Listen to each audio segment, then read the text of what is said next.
Salut à tous.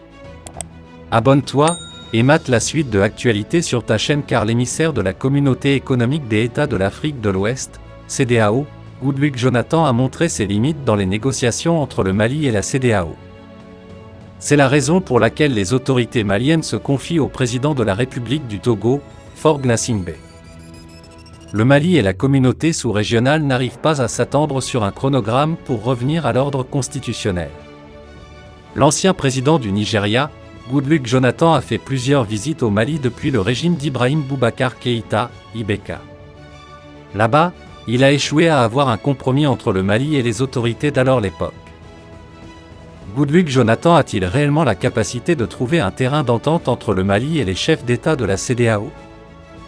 Après plusieurs fois à Bamako, l'émissaire de la CEDEAO n'a pas pu faire bouger les lignes. Les autorités de la transition se sont confiées au président togolais pour trouver une solution entre les deux côtés. Après 4 mois d'embargo et que celui qui a été désigné pour trouver une solution n'arrive pas à jouer pleinement son rôle.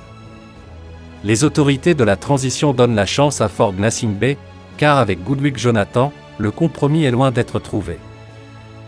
L'embargo joue sur les Maliens. Certaines activités sont à l'arrêt et le peuple souffre à cause de cette sanction imposée au Mali. Pour donner un coup d'accélérateur aux négociations, le président de la transition a vite dépêché une délégation au Togo conduite par le ministre des Affaires étrangères et de la coopération internationale, Abdoulaye Diop, pour se confier à Faure. C'est lui qui a fait une visite éclair au Mali pour rencontrer le président de la transition, le colonel Assimi Goïta. Maintenant, tous les regards sont braqués sur Faure Gnassingbé pour une solution à cette crise entre le Mali et la CEDEAO. Alors que l'Allemagne a indiqué qu'elle mettait fin à sa mission de formation des forces maliennes après 9 ans passés avec la mission de formation de l'Union européenne au Mali, EUTM, Bamako a réagi indiquant que l'armée malienne est capable avec la Russie de combler le vide. Quelques 300 soldats allemands ont jusqu'à présent été impliqués dans la formation de l'armée malienne, notamment dans le génie civil et le déminage. Mais avec les différends entre le Mali et la France, les pays européens ont décidé de se ranger du côté de Paris en suspendant ou mettant fin à leurs différentes opérations au Mali. Avant les Allemands, l'Union européenne avait déjà annoncé son retrait de la mission suite à un massacre dans le centre du Mali qui avait fait environ 300 morts présumés et qui a été attribué sans preuve concrète aux forces maliennes. La ministre allemande de la Défense, Christine Lambrecht, a cité les abus contre les civils et la présence de mercenaires wagnériens comme principale raison de l'arrêt de leur participation à l'EUTM. Cependant, pour tout ce qui concerne l'entraînement traditionnel, nous avons toujours eu des formateurs. L'armée malienne est une armée ancienne et elle est capable de mener différents entraînements de manière autonome, a-t-il déclaré. La situation est également suivie de près au sein de la classe politique malienne. Président du parti Union pour la sauvegarde de la République, UFR, et ancien directeur de la communication au ministère de la Défense au Mali, Noum Togo dit regretter les sanctions imposées à la junte malienne. Tout ce que dit la France, les autres s'accordent à le suivre aujourd'hui. Le Mali est dans une situation très difficile où nous pensons avoir besoin de l'aide de la communauté internationale pour empêcher le Mali de sombrer, explique-t-il. Depuis combien d'années le UTM forme-t-elle des militaires ?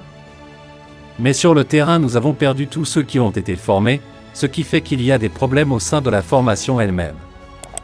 C'est pourquoi nous avons proposé qu'au Mali, il faut adapter la formation avec des cadres maliens, avec des spécialistes maliens pour qu'on puisse relever le défi. Mais s'ils disent qu'ils veulent partir, nous sommes désolés mais nous sommes obligés d'en prendre note et le Mali continuera son travail de formation interne, assure l'homme politique malien. Cela fait 4 mois que le Mali est sous embargo décrété par les pays de la sous-région. Le Mali paie pour la volonté de ses autorités d'avoir proposé une prolongation de la transition allant de 6 mois à 5 ans, selon les assises nationales de la transition. Une prolongation de 12 à 16 mois exigée par les chefs d'État de la CEDEAO, les autorités de la transition sont revenues à 24 mois. Des positions difficilement conciliables qui forcent Bamako à faire de nouvelles concessions devant l'intransigeance de la CEDEAO. Des sanctions ont été prises à l'issue du sommet extraordinaire d'Accra, Ghana, le 9 janvier dernier. Parmi ces sanctions figure l'embargo qui consiste à la fermeture des voies aériennes et terrestres entre le Mali et les autres pays de la CEDEAO. Gel des avoirs du Mali dans les banques centrales et commerciales de la Communauté économique des États de l'Afrique de l'Ouest, CEDEAO, dont la Banque centrale des États de l'Afrique de l'Ouest, BCEAO, fermeture des frontières terrestres et aériennes entre le pays et les autres États membres de la CEDEAO, suspension des transactions commerciales avec Bamako à l'exception des produits médicaux et de première nécessité et retrait des ambassadeurs de tous les pays membres au Mali.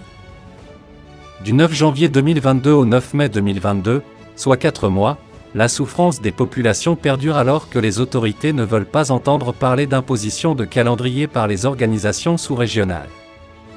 Après 4 mois, le peuple a fait autant de sacrifices et est à bout de souffle pour continuer dans cette guéguerre contre des organisations.